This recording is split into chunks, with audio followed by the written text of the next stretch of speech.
नमस्कार बच्चों, पिछली कक्षा में आपने चैप्टर नंबर 1 धूल पढ़ा और इसके बारे में जाना और आज की कक्षा में हम इसके प्रश्न उत्तर सॉल्व करेंगे।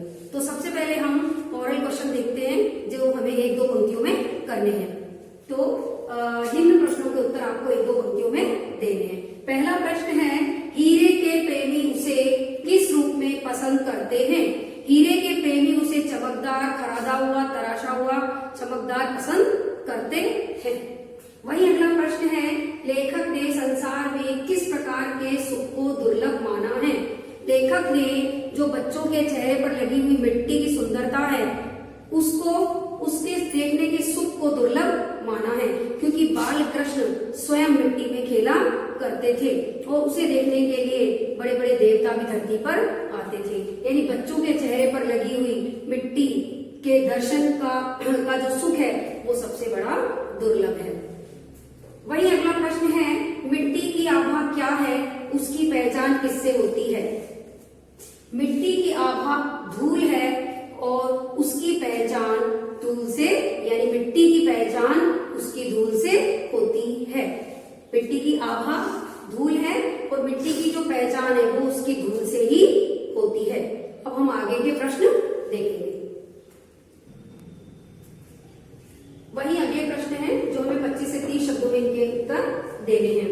अगला प्रश्न है, धूल के बिना किसी शिशु की कल्पना क्यों नहीं की जा सकती? बच्चे हैं, मिट्टी में खेलेंगे ही और ग्रामीण क्षेत्र में तो खास करके मिट्टी के बिना कुछ भी नहीं है। तो जिस प्रकार से ग्रामीण क्षेत्र में मिट्टी के बिना कुछ नहीं है, उसी प्रकार से जो बच्चे हैं उनका बचपन में मिट्टी के बिना कुछ नहीं है। मिट्टी में बच्चे खेलते ही हैं, इसलिए जो शिशु है, बच्चा है, उसकी कल्पना मिट्टी के बिना नहीं की जा सकती। वो कभी ना कभी मिट्टी में जरूर खेलता है और मिट्टी में खेल के ही उसकी सुंदरता बढ़ती है। तो शिशु की कल्पना हम मिट्टी के बिना, धूल के बिना नहीं कर सकते हैं। वही अगला प्रश्न है, हमारी सभ्यता धूल से क्यों बचना चाहती है?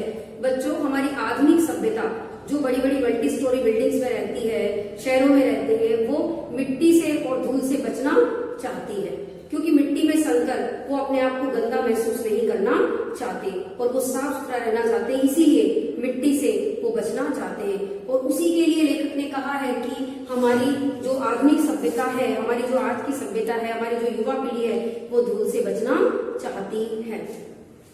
वही अगला प्रश्न है, अखाड़े की मिट्टी की क्या विशेषता होती है?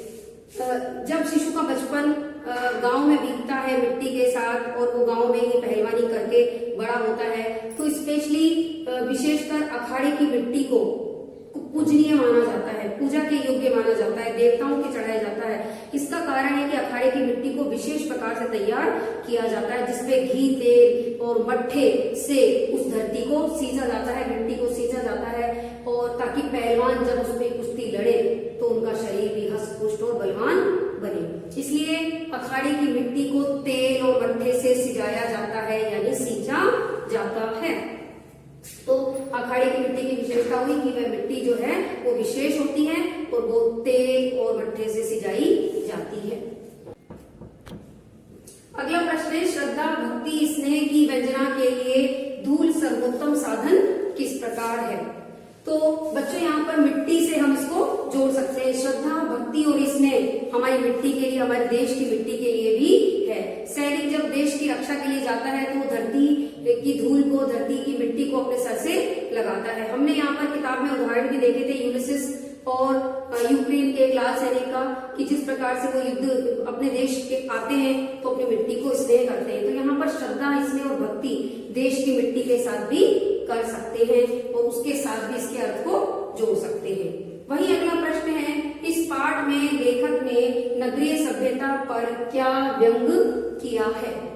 लेखक ने नगरीय सभ्यता पर व्यंग किया है कि धूल, धक्कड़ और धुआं तो शहरों में भी होता है, किंतु वो गोधूली नहीं है। गोधूली और धूल तो केवल गांव में ही देखने को मिलती है, जहां धूल के सुनहरे कण शाम के समय गायों के पैरों के खुरों से उड़ते दिखाई देते हैं। तो शहरी सभ्यता के पास रहन सहन का उच्च साधन अवश्य होता है, किंतु वो गोधूली नहीं देख पाते। अर्थात जो व्यंग करने का करा है लेखक ने लोग हैं वो गोधूली नहीं देख सकते, यानी उन्हें धूल और गोधूली देखने का सौभाग्य प्राप्त नहीं होता। न ही वो धरती, वो तो केवल आसमान में उड़ते हैं, धरती पर पाँव भी नहीं रखते। तो यहाँ पर यही बताने का प्रयास लेखक ने किया है। बच्चों, इस चैप्टर में हमने देखा है कि धूल चैप्टर के माध्यम से लेखक ने देशभक्ति जगाने का प्रयास किया है। आगे के प्रश्न हैं जो हमें 50 से 60 शब्दों में इनके उत्तर देने हैं। इसमें पहला प्रश्न है, लेखक बाल कृष्ण के मुंह पर छाई गोधूली को श्रेष्ठ क्यों मानता है? लेखक बाल कृष्ण के चेहरे पर छाई गोधूली को श्रेष्ठ इसलिए मानता है क्योंकि कोई भी बच्चा है उसका बचपन धूल और मिट्टी से अछूता नहीं रह सकता। और बाल कृष्ण की बात अगर करें तो शाम के समय जब गोपाल और कृष्ण और अन्य गोपालक जब गायों को लेकर लौटते थे और अमराइयों के पीछे से सूर्य की लाल रोशनी से धूल की लाल आभा उड़ती आकाश में उड़ती दिखाई देती थी, तो ऐसा लगता था जैसे सुनहरे कण दिखाई दे रहे हो। और वही धूल कृष्ण के चेहरे पर छा जाती थी, जिससे कृष्ण का सौंदर्य और अधिक बढ़ जाता था। इसलिए गोधूली को श्रेष्ठ कहा है ताकि क्योंकि उसने बाल कृष्ण के सौंदर्य को बढ़ाया है। वहीं अगला प्रश्न है, धूल और मिट्टी में क्या अंतर है? मिट्टी के विभिन्न रंग और रूप हम देखते हैं, काली, भूरी, किंतु जो धूल है वो धरती की जो मिट्टी है, सचिन इसको एक बार रोकिए। अगला प्रश्न है, धूल और मिट्टी में क्या अंतर है? मिट्टी वो जिससे हमारा शरीर बना है, मिट्टी वो जिससे फल फूल पेड़ पौधे सभी ने अपना जीवन पाया है, और मानव शरीर भी मिट्टी के बिना उन 5 तत्वों में जो जिससे मानव का शरीर बनता है उनमें मिट्टी भी अहम भूमिका निभाती है। और धूल की अगर हम बात करें तो उस मिट्टी की आभा ही, उस मिट्टी का रूप रंग और रस ही धूल है, यानी उस मिट्टी की आभा ही धूल है। वहीं अगर अगला प्रश्न देखें तो ग्रामीण परिवेश में प्रकृति धूल के कौन कौन से सुंदर चित्र प्रस्तुत करती है? यहाँ पर हमें ये बताना है कि ग्रामीण परिवेश में, ग्रामीण में या गाँव में हमें धूल के कौन कौन से सुंदर दृश्य देखने को मिलते हैं।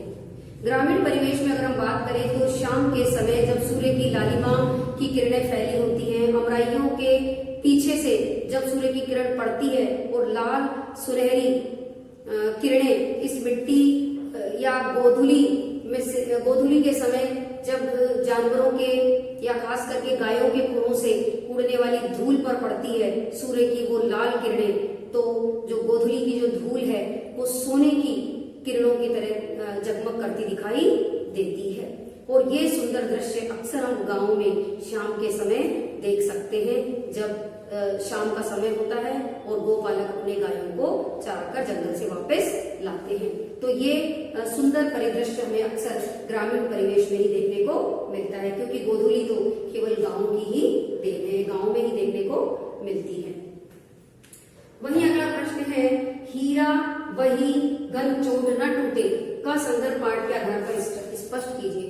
कवि ने कहा है, लेखक ने कहा है कि हीरा वही है जो घन के चोट से भी ना टूटे, यानी सच्चा हीरा वही है जो हथौड़े की मार को भी सहन कर जाए, वो टूटे नहीं, बल्कि पलटकर वो हम पर ही वार करता है, यानी उछलकर वो हम पर ही वार करता है। यानी हीरा है वो जो बड़ा ही मजबूत है। और इसकी पहचान हम कैसे कर सकते हैं? इसकी पहचान हम कांच से कर सकते हैं। जब हम कांच पर हथौड़ा या घन का प्रयोग करते हैं तो वो चूर चूर हो जाता है, किंतु हीरे पर यदि घन से चोट की जाए, हथौड़े से चोट की जाए तो वो कभी भी नहीं टूटेगा। तो हीरा वही जो घन के चोट से ना टूटे। वही अगला प्रश्न है कि धूल, धुली, धूली, धूरी की व्यंजनाओं को स्पष्ट कीजिए, यानी इनके अलग अलग अर्थ को स्पष्ट कीजिए। हमने आपको पाठ पढ़ाते समय भी बताया था कि धूल जो है वो हमारे यथार्थवादी जीवन का गद्य है, यानी हमारे जीवन की कहानी है धूल। वही धूली हमारे जीवन की कविता है, यानी धूल अगर हमारे जीवन का पाठ है, गद्य है, तो वही धूली इसकी कविता है। और धूली हमारे यथार्थवादी दर्शन है, यानी सृष्टि और प्रकृति के बारे में बताया गया दर्शन है, छायावादी दर्शन। वही धूली की अगर हम बात करें तो ये हमारी सभ्यता और संस्कृति के नवीन जागरण से जुड़ा है, जो नई और नवीन सभ्यताओं को हम अपना रहे हैं। वही बच्चों अगला प्रश्न है, धूल पाठ का मूल भाव स्पष्ट कीजिए। धूल पाठ के माध्यम से लेखक ने मूल रूप से यही बताने का प्रयास किया है कि आज की जो युवा पीढ़ी है वो हवा में उड़ती है, यानी आसमान में उड़ती है, उसे मिट्टी से कोई लगाव नहीं है। यहाँ लेखक ने यही कहा है कि कम से कम अगर धरती, हमारे देश की धरती की धूल को हम अपने सर से ना लगाएं तो कोई बात नहीं, किंतु उसका सम्मान तो अवश्य ही करें, क्योंकि हम पूर्ण रूप से इस मिट्टी और धरती से ही जुड़े हैं और इस मिट्टी से ही हमारा जीवन बना है।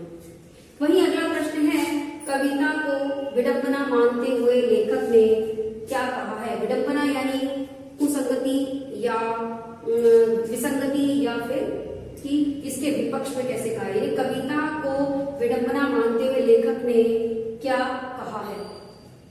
लेखक ने कहा है कि वास्तव में कविता के विषय में ये बात बड़ी विसंगति पूर्ण है कि कवियों ने धूल पर, मिट्टी पर, गोधूली पर बड़ी बड़ी और आकर्षक सुंदर कविताएं लिख डाली है, गद्य लिख डाला है, किंतु क्या वास्तविक रूप से वो इस मिट्टी से जुड़े हैं, उन्हें क्या धरती से लगाव है, कभी उस धूल को उन्होंने अपने पर लगने दिया है।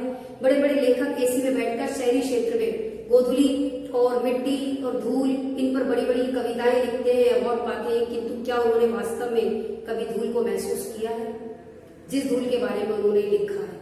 तो ये बड़ी विडंबना की बात है कि लेखकों ने बड़ी बड़ी कविताएं और सुंदर कविताएं धूल मिट्टी पर लिखी हैं, किंतु उन्होंने इस धूल मिट्टी की आभा को कभी महसूस नहीं किया, क्योंकि शहरों में हाथी घोड़ों के पैरों से उड़ने वाली धूल को कभी भी गोधूली या स्वर्णिम आभा वाली धूल नहीं कहा जा सकता, क्योंकि गोधूली और धूल तो वास्तव में गांव में ही रची बसी है। तो ये वास्तव में एक विडंबना है, बड़ी दुख की बात है, विपरीत बात है, विसंगति वाली बात है कि लेखकों ने धूल के बारे में लिखा तो है, किंतु उसको कभी महसूस नहीं किया, उसका कभी सम्मान नहीं किया। तो बच्चों, आशा है आपको इसके सभी प्रश्न उत्तर समझ में आ गए होंगे। तो आज के लिए इतना ही। धन्यवाद। आप सभी अपनी अपनी नोटबुक में इनके सभी प्रश्न उत्तरों को करें। धन्यवाद।